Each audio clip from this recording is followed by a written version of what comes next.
श्लोकम् एत्वक्षरा अनिर्देश्यम् अव्यक्तं पर्युपासते सर्वत्रागमचिन्त्यं च कूटस्थमचलं ध्रुवम्.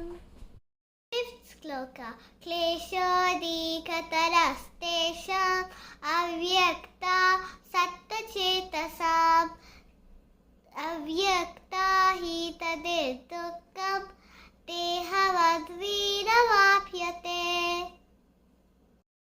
Sixth shloka एतु सर्वाणि कर्माणि मनिसंन्यस्य मत्पराः अनन्येवैव योगेया मां ध्यायन्त उपासते.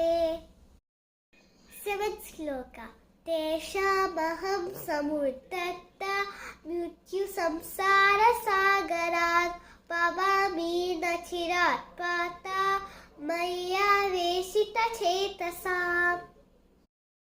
श्लोक मय्येव मन आदस्व मयि बुद्धिं निवेशयः निवशिष्यसि मामेव अत ऊर्ध्वं न संशयः.